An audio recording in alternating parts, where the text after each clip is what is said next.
الحمد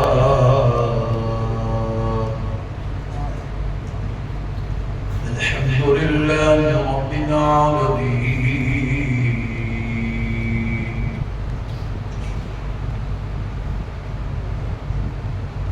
والصلاة والسلام على سيد الأنبياء والمرسلين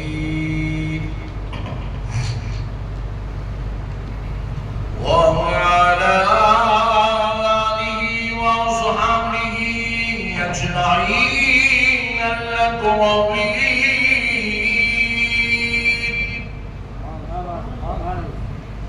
أشهد أن لا إله إلا الله وحده لا شريك له وأشهد أن سيدنا ونبينا ومولانا محمدا عبده ورسوله. أما بعد فأعوذ بالله من الشيطان الرجيم. بسم الله الرحمن الرحيم.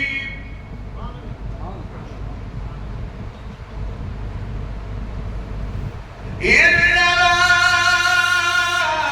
يريد الله ليذهب عنكم الرجس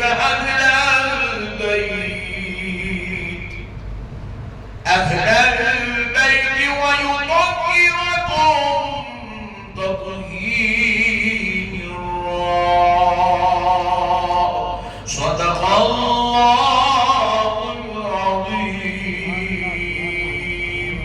وبلغنا رسوله النبي الكريم ونحن على ذلك لمن الشاهدين والشاكرين. والحمد لله والحمد لله والحمد لله رب العالمين.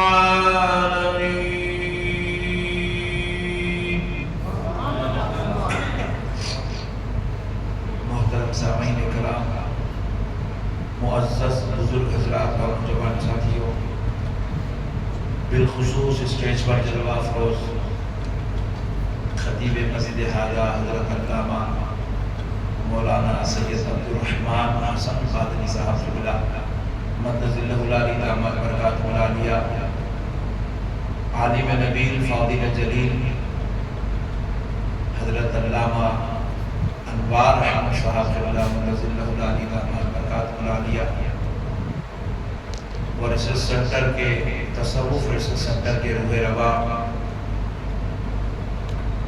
خطیب بے مثال حضرت مولانا واجد پاشا صاحب قبلہ مدد اللہ العلی دامت برکاتہ العالیہ، اور حضرت مولانا سید مجیب الدین صاحب قبلہ مدد اللہ العلی دامت برکاتہ العالیہ، اور دیگر علماء کرام، خطباء اعظام، دانشوران قوم و ملت، محبان اہل سنت، اللہ تبارک و تعالیٰ کے کروڑ کروڑ احسان ہے کہ اللہ رب العزت نے آج ہمیں ذکر اہل بیت کے لیے، ذکر شہداء کربلا کے لیے اپنے اس پاک اور مقدس گھر میں بیٹھنے کی توفیق عطا فرمائی، جمع ہونے کا شرف نصیب فرمایا. اور مجھے بھی بڑی خوشی ہو رہی ہے، مسرت ہو رہی ہے اس مسجد میں تشریف لا کر، کیونکہ یہ مسجد میں میں جب تقریباً 12-13 سال کا تھا میری عمر، تو اس وقت میں جو ہے یہاں پر حافظ بابا نگر میں ہمارا مدرسہ تھا، باب العلم رحیمیہ جامعہ انواریہ، وہاں سے ہم جو ہے لائن لگا کے قطار بنا کے جمعہ کی نماز پڑھنے کے لیے اس مسجد میں آتے تھے. ہمارے مولانا واجد پاشا صاحب بھی اس قافلے میں تھے، ہم بھی تھے. اور اس وقت مولانا حسن قادری صاحب کی جو آواز تھی، جو دبدبا تھا، ماشاءاللہ آج میں 45 سال کا ہو گیا، وہ دبدبا ویسا ہی باقی ہے. ہم لوگ بڑے ہو رہے ہیں مگر حضرت جان تھے میں چھے. اللہ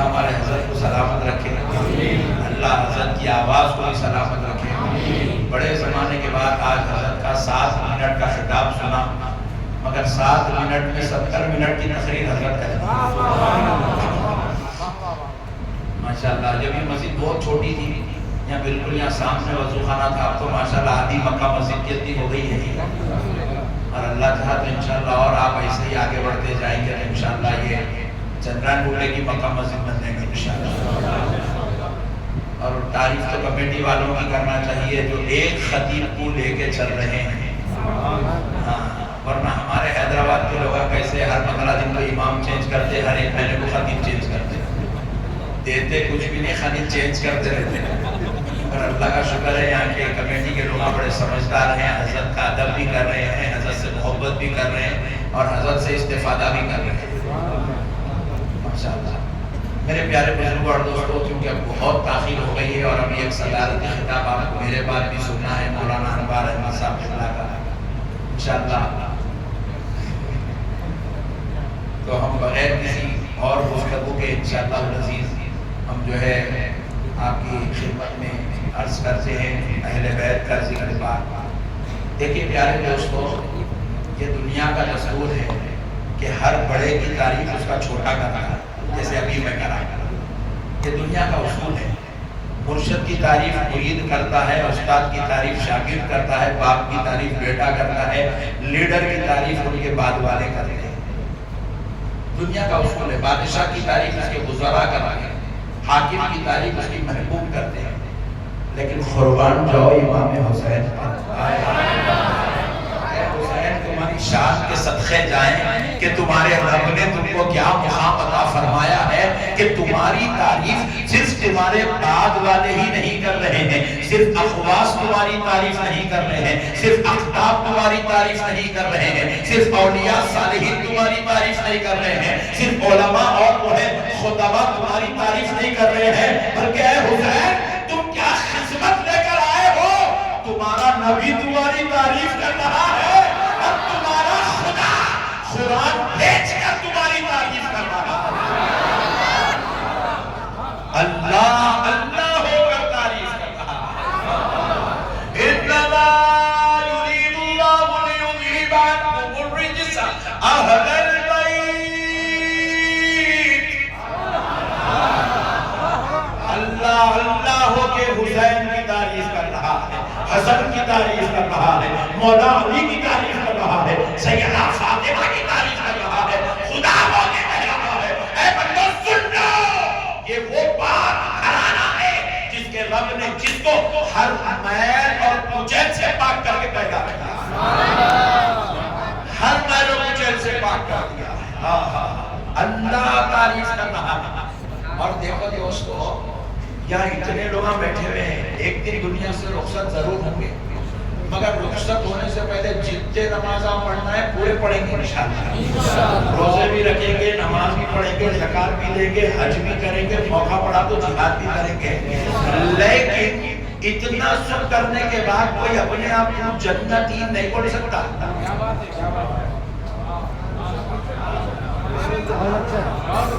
کوئی ہے کیا ہے اولڈ سٹی میں کوئی اپنے آپ کو جنتی بول سکتا؟ نہ کوئی عالم اپنے آپ کو جنتی بول سکتا, نہ کوئی پیر اپنے آپ کو جنتی بول سکتا, نہ کوئی بادشاہ اپنے آپ کو جنتی بول سکتا ہے, نہ کوئی متقی پرہیزگار عابد زاہد صالحین میں سے بھی ہو تو وہ اپنے آپ کو جنتی ذرا بولیے. مرنے کے بعد ہر ایک تختی کے اوپر اس کا خاندان کا نام تو لکھا جائے گا, اس کے سلسلے طریقت تو لکھا جائے گا, اس کی عمر تو لکھی جائے گی, اس کا قبیلہ بھی لکھا جائے گا, مگر جنتی بول کے نہیں لکھا جائے گا. خطب الاخطاب تو لکھا جائے گا, غوث وقت تو لکھا جائے گا, ابدال بھی لکھا جائے گا, ولی بھی لکھا جائے گا, مگر جنتی نہیں لکھا جائے گا. کیونکہ یہ جنتی ہونے کا جو ججمنٹ ہے یہ رب کرنے والا ہے اور یہ میدان محشر میں ہونے والا ہے. کون جنتی ہے کون جہنمی ہے, یہ جنتی تو دنیا میں کوئی کسی کو نہیں بول سکتا. مگر قربان جاؤ دوستو شان اہل بیت پر, قربان جاؤ میرے حسین کی عظمت پر. اے دیوانوں رشک کرو اپنے آقا پر کہ ارے یہ وہ حسین ہے دنیا میں آ رہے ہیں, تو حسن حسین نام بعد میں رکھ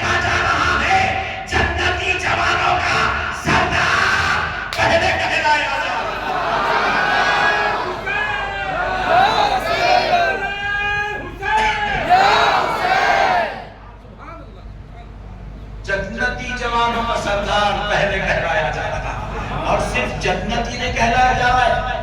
پوائنٹ ٹو بی نوٹڈ. صرف جنتی نہیں ہے, جنتی جوانوں کا سردار ہے. اچھا اور ایک بات سنو, بڑا لڑکا سنو گا عشق کے لیے, اب ہم تو عشق والے ہیں, محبت کی بات سنو. حضرت ابو بکر کو حضور نے کہا جنتی ہے, حضرت عمر کو حضور نے کہا عمر تم جنتی ہو, عثمان تم جنتی ہو, علی تم جنتی ہو, طلحہ تم جنتی ہو, زبیر تم جنتی ہو, سعد بن ابی وقاص تم جنتی ہو, ابو عبیدہ تم جنتی ہو, زبیر تم جنتی ہو. سب کو جنتی میرے مصطفیٰ کہہ رہے ہیں. لیکن جب فاطمہ حسن و حسین کی آتی ہے تو آمنہ کا لال بھائی خالق کائنات کہہ رہا ہے یہ جنتی جوانوں کے سردار. اللہ کہہ رہا ہے یہ جنتی جوانوں کے سردار. یہ خوشخبری حضور کا نے بھیجائی جا رہی ہے کہ یہ جنتی جوانوں کے سردار. ذرا زور سے بولیں, ذرا زور سے بولیں.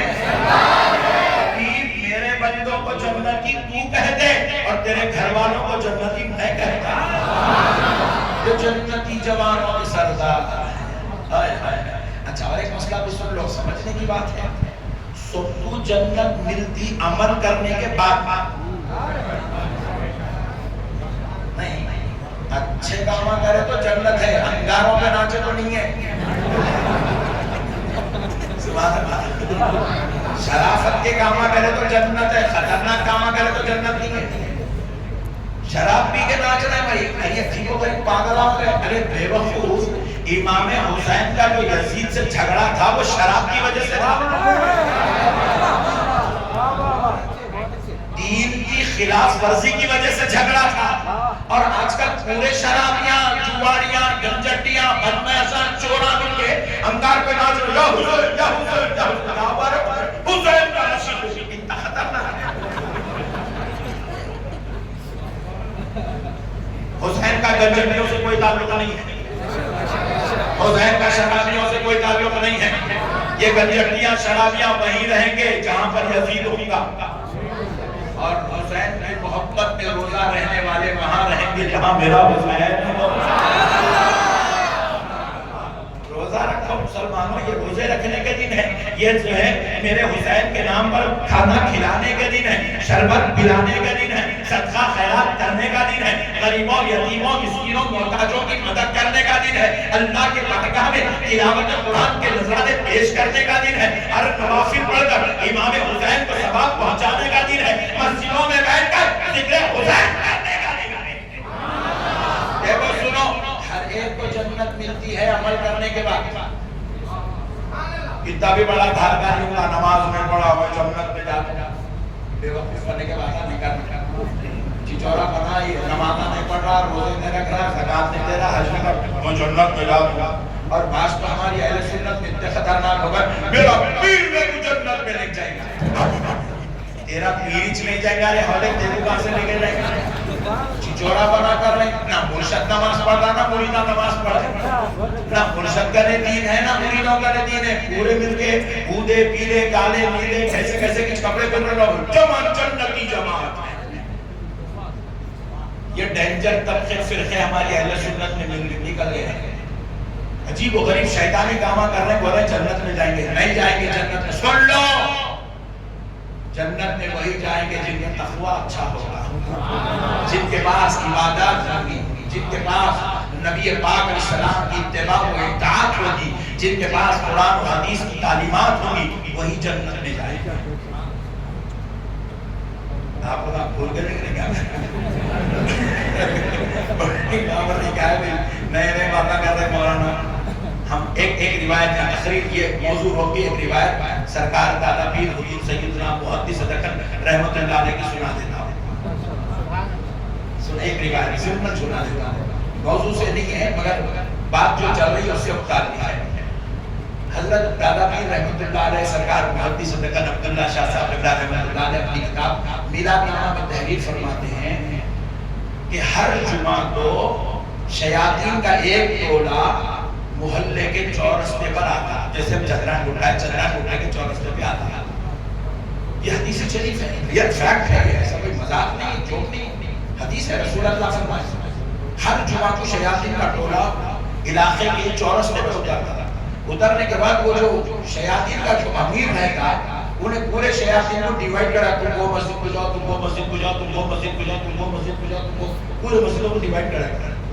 اسی لیے آپ غور کر کے دیکھو وہ شیاطین مسجدوں میں آ کے کھا کر کے جو آدمی راتوں کو جس کو نیند نہیں آتی ہے جمعے کے دن بھی سوتے رہتا مسجد میں آتے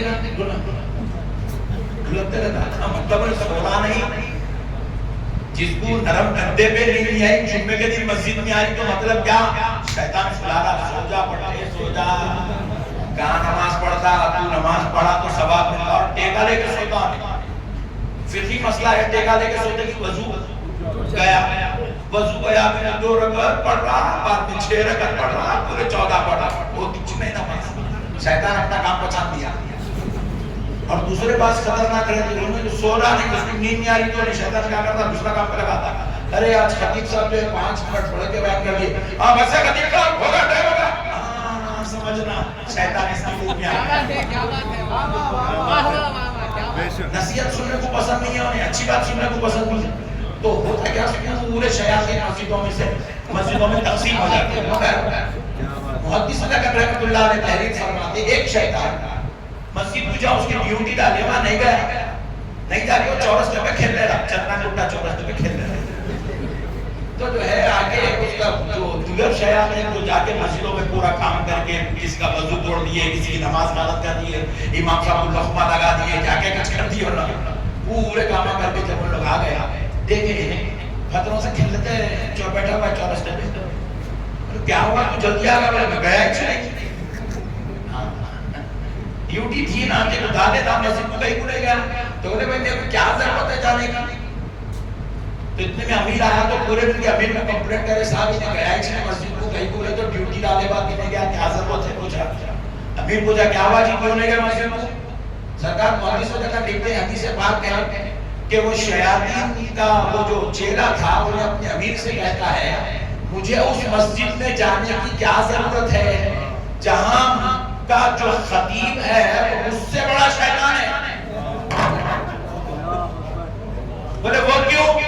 بولے انہیں اتنے میٹھے میٹھے باتیں سنا تھا، اتنے پیارے پیارے باتیں سنا تھا، نماز پڑھنے والے کو بھی یقین ہوتا نماز نہیں پڑھے تو بھی جنت مل جاتی ہے. اتنے میٹھے میٹھے باتیں سنا تھا، لوگوں کے دل میں خوف خدا پیدا ہی نہیں ہوتا، نہ عذاب خبر پیدا خوف پیدا ہوتا، نہ محشر کا خوف پیدا ہوتا، نہ اللہ کی ناراضگی کا خوف، بلکہ ایسے خوف کو بھی ٹھنڈے ٹھنڈے میٹھے میٹھے پیارے پیارے باتیں سنا کے ایسے خوف بھی نکال دیا. تو میرے سے بڑا انہیں کام کر رہا، میں جا کے سلا کے کیا کام کروں آپ یا تو جگانے کا کام کرنا ہے. تو بات سمجھ رہے ہیں؟ تو حدیث پاک کے مطابق یہ پتہ چلتا ہے کہ ایک مخرر کی یہ ذمہ داری ہے کہ قوم کے دل میں حقیقت کی کیفیت پیدا کرے، خوف خدا پیدا کرے، دین کا جذبہ پیدا کرے. اس لیے میں آپ کو اللہ اعلان کہہ رہا ہوں کان کھول کے سن لو، بغیر نماز پڑھے کہ کوئی جنت میں جانے والا نہیں ہے. اگر ایسا ہوتا تو پھر حضرت امام حسین کو یزید سے فائٹ کرنے کی کیا ضرورت ہے؟ حسین کی جو جنگ تھی نا، یزید کیا کر رہا تھا؟ یزید کو بٹوانے لگا رہا تھا، یزید کو دم اٹھا کے لے رہا نہیں تھا. کیا کر رہا تھا یزید؟ یزید بول رہا تھا میں شراب پیتا ہوں دوسروں کو بھی پلاتا ہوں. یزید بول رہا تھا میں جوا کھیلتا ہوں دوسروں کو بھی کھلاتا ہوں. یزید بول رہا تھا میں رات میں زنا کر لوں آپ کو بھی پرمیشن دے رہا ہوں، کرو کرو. حسین بولے سن، حسین گردن کٹا تو سکتا ہے مگر اس کی بیعت نہیں کر سکتا جو میرے نانا کے دین کی خلاف ورزی کرتے ہوئے زندگی گزارے. اسی لیے دوستو سنو، دنیا کا ہر آدمی جنتی اس وقت بنے گا جب اس کے اعمال اچھے ہوں گے. سب کو جنت پوری زندگی نماز پڑھنے کے بعد ملتی ہے، سب کو جنت پوری زندگی روزہ رکھنے کے بعد ملتی ہے، سب کو جنت زکات صدقات خیرات کے بعد ملتی ہے. مگر اے حسین تمہارے قسمت پر، تمہارے مقام پر، مرتبے پر ہماری جانیں قربان، کیا تم مقام لے کر آئے ہو؟ تم بالغ بعد میں ہوتے ہو، نماز بعد میں فرض ہوتی ہے، زکات روزہ خیرات سب بعد میں ہوتا ہے. ارے تمہارا عمل بعد میں تمہارا رب تمہیں جنتی جوانوں کا سردار پہلے بنا رہا۔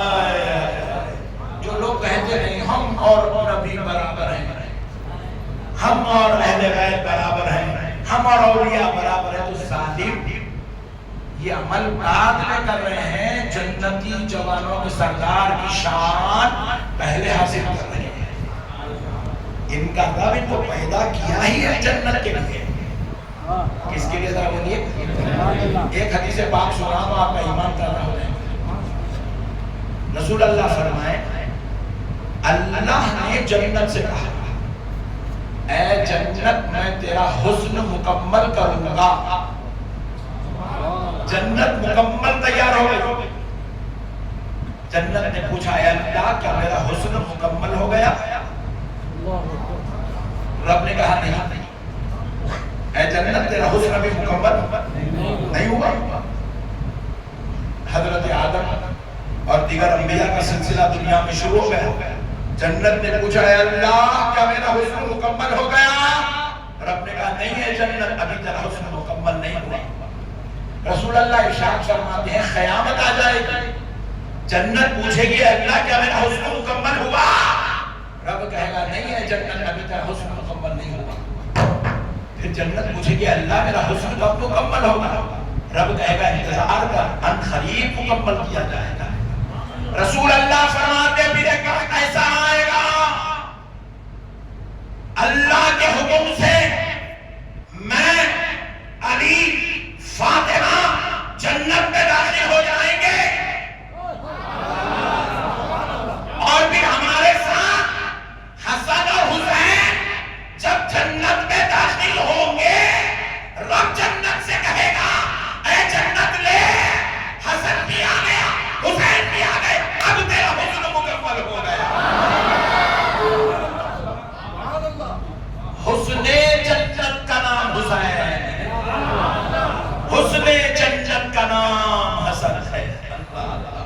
قربان جاؤ دوستو، یہ کوئی معمولی لوگ نہیں ہیں، ان کو اپنی طرح نہیں سمجھنا، یہ حسن جنت ہے، یہ خدا کے وہ خاص بندے ہیں، یہ رب ذوالجلال کے وہ عظیم محبوب ہیں جنہیں رب نے اپنی خاص خصوصی نعمتیں دے کر پیدا کیا ہے۔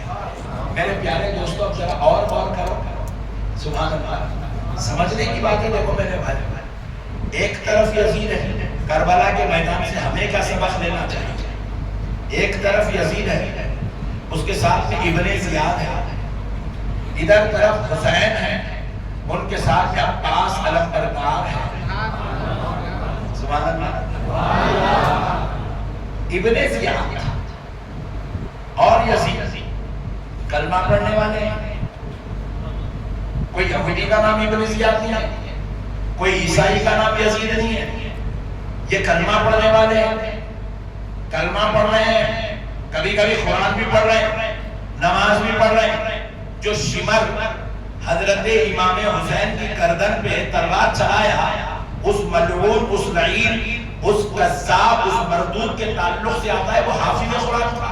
اللہ، شمر حافظ قرآن تھا، اللہ اکبر، شمر حافظ قرآن تھا۔ ابھی میں تھوڑے اور آپ کے سامنے راز کھولوں گا، تعجب میں پڑ جائیں گے۔ پیارے دوستوں ذرا غور کرو، یزید کون ہے؟ صحابی کا بیٹا ہے۔ یزید کون ہے؟ صحابی کا پوترا ہے۔ یزید کون ہے؟ ام المومنین کا بھتیجا ہے، حضرت ام حبیبہ کے رسول اللہ کی زوجہ ام المومنین ہے، ان کے بھائی کا بیٹا ہے یزید، رسول اللہ کا سسرالی رشتہ دار ہے یزید۔ ام المومنین حضرت ام حبیبہ کا بھتیجا ہے، صحابی کا بیٹا، صحابی کا پوترا، ام المومنین کا بھتیجا ہو کر بھی یزید جنتی نہیں ہو سکا۔ کربلا سے کیا درس مل رہا ہے وہ بتا رہا ہوں، جنتی نہیں ہو سکا، خدا کی رحمت کا حقدار نہیں ہو سکا، خدا کے فضل سے مالا مال نہیں ہو سکا، صحابی کا بیٹا ہو کر بھی نہیں ہو سکا، 3 سال تک کعبے پر حکومت کیا، جنتی نہیں ہو سکا، مدینے پہ راج کرا،